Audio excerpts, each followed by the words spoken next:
I don't like sand. It's coarse and rough and irritating, and it gets everywhere. Alright, you dingo stealing babies, if your parents were lucky enough to buy you the Path of Fire expansion, you can now play the Scourge specialization for the Necromancer. So instead of using life force and death and things like that, they decided to build sandcastles and kick them over to heal your allies and give them barrier. But the Scourge is an elite specialization for the Necromancer, unlocked with the Path of Fire expansion. Instead of using life force as a second health pool, Scourges use it to command the desert sands with shade skills, overwhelming their enemies in conditions and supporting allies with barrier. They manifest sand shades, which are extensions of their will that mimic any shade skill they use. Shade skills are fueled by a static cost of life force that does not scale with any total life force pool. All shade skills are cast around the Scourge and any sand shade that they have created. My first game was absolutely horrendous. I seem to have forgotten that I'm actually a healer, and I just throw and starve things down.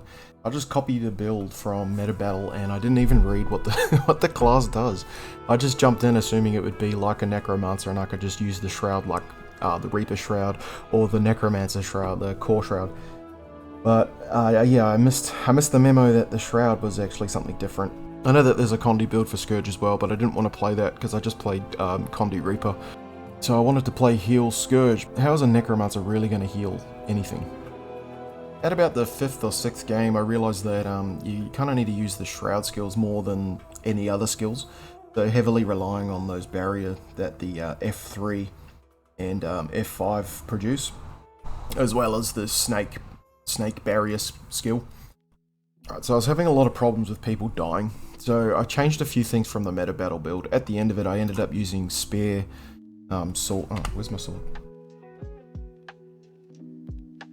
So near the end, I ended up using Spear and Sword with Warhorn as an offhand. I changed to Spectral Armor so I could gain life force when I'm taking damage. Still using. I went with Well of Darkness for the blindness and the chill. Still using the Serpent Siphon.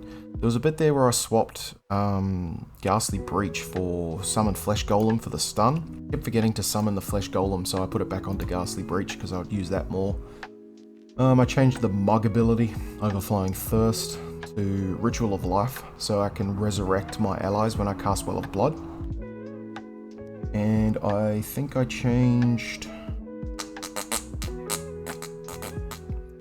this one.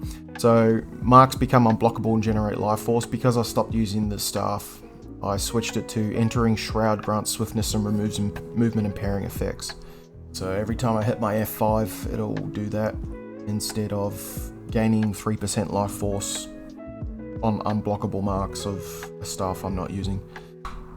This was the build I ran first, which was Avatar Amulet, Relic of Rivers, Rune of the Traveler, which cost me 5 gold. Dagger, Focus, and Staff. So Dagger, Focus, and Staff with Cleansing, Energy, and Intelligence. But then I changed it to... Sage Amulet. So there's not much difference between the Sage and the Avatar Amulet. So the Avatar Amulet's just got more precision on it. So precision just means increase your critical hit chance. And Sage Amulet just does more Condi damage. Instead of Relic of the Rivers, I changed to Relic of the Monk, which increases the healing effectiveness to allies after granting a boon to an ally. And then I left the sigils all the same, and I also left the Rune of the Traveler and changed to Sword, Warhorn, and Spear like I was saying before. I like that weapon set better because I feel more aggressive and I can move around a whole lot better. So here are the statistics from the first game, which is 44,000 damage and 34,000 healing with no revives and 5 deaths. Here's my stats from the 5th game, which I've got 56,000 damage, 106 healing now. I'm getting there. 4 deaths and no revives, but I'm getting there. Also a big shout out to Jiggity Jag, who recognised me while I was doing arenas. Thanks for watching, man, and thank you for your feedback. Greatly appreciate it. And here is the game directly after my 5th game, so my 6th game. And I get 300,000 healing, which is pretty cool. 2 revives, and I get all the awards in that one. Let's do match analysis of the last game. So the last game is the 25th game played as a Scourge, Sword Warhorn and a Spear, and Ghastly Breach. I've got Ghastly Breach as the elite. I've got Snake Barrier as my number 9. Well of Blindness as number 8. I don't know what that one's called. I just call it Well of Blindness. And then I've got Blue Icy Bones as number 7. And of course I've got Well of Blood as number 6 for revive potential, but also pretty good healing.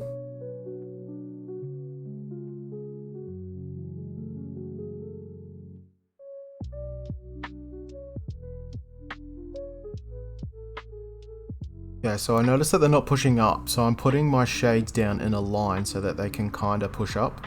But they're still a bit too cautious to push up, and our Willbender Autumn Leaf gets absolutely abolished by herself over there. Which makes everyone who was tackling her come onto the point now, so we're a lot outmatched. There's too many for us to deal with, so it's probably best just to run away at this point. But I get stuck on the stairs here.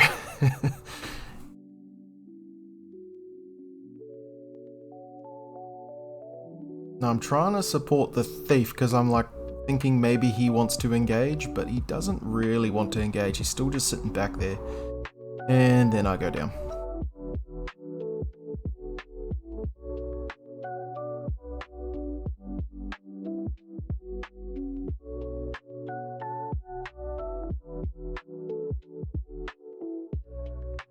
I've got 2 of them on me, but I want to pull them towards my team so I don't get absolutely stomped. I hit the F4 there to fear them away, and also the F5 for an extra bit of barrier. Putting the shades down for more healing for our little Mandy, who is our paw print person. I don't know what that is, I think it's Soul Beast. I switched to Spare to try and get the 2 in the 2 heals. Still putting some stuff down. I want to try and put F4 on top of Mandy as well as 6, but I can't, so I go in for the F, but I accidentally stomp the person down. That's alright. Stomp counts as a revive. I'm trying to evade there because I don't want to die. The goal of my games now is to not die. I port onto the dead body there. So I can get away from whatever was attacking me, which I think was just a wolf, but...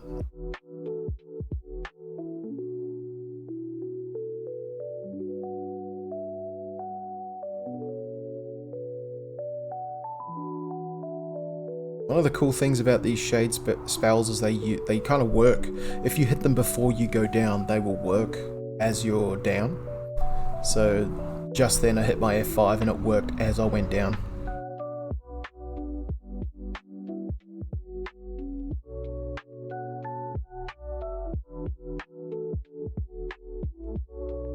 So I've set Autumn Leaf as a personal target there because I want to keep her alive. I know that Willbenders don't get a lot of defenses, so they're pretty squishy.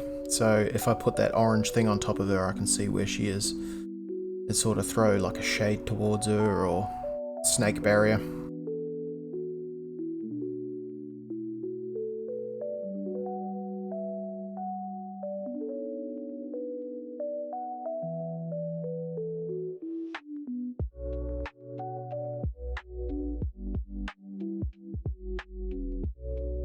I put a shade there on top of her, I think it's a spare 5.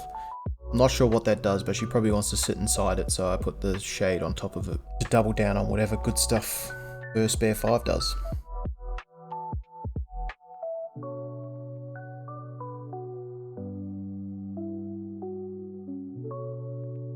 Okay, we got a bit of a scrimmage on the far node, so I want to try and hit a F4 to try and res the Blade Sworn there. So I've put 6 and F4 and I'm hand resing and it goes off well. So now we got the 2v2 plus there's a bit of teammates over there graveyard camping. So I will tackle the Elementalist to try and keep them annoyed.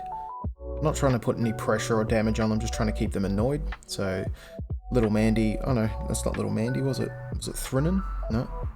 Someone comes in and cleans that up.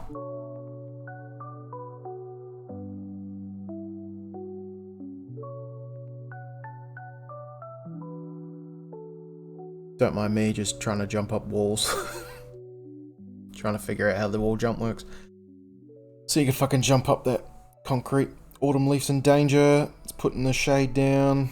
Shade, I want to put F3. Nope. Gone down, so I'm trying to resurrect her.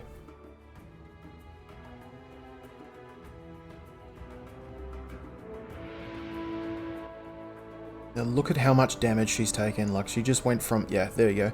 She just went from like 100 to 20 in just one hit. And then down. And I'm about to go down. No. Psych. I'm just looking at my F3. There we go. Pop the F3. I was just wondering when I was going to use my F3.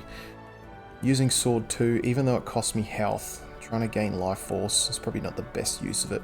Probably could have used like Warhorn 5 for life force, but top healing, top revives, and it is what? Statistics are... Boom, 150k. So not as good as 300k, but hey, it was a more aggressive game, that one. So there we go, 125 games played as the Necromancer. Time to move on to the Harbinger. For anyone interested in PvP or World v World, we have a guild called War Pigs. Events are run every now and then, so check the schedule, see if anything lines up with your schedule. Send us an invite. Link to the Discord is in the description. So my diamonds up bizarre, got some crazy rocks on 'em. Got a crazy bitch and a heavy bag, might just flex on 'em. No one tells me shit, but no one tells me shit. But no one tells me shit, but no one tells me shit. No, we've only got one. Ta-ta! In farewell.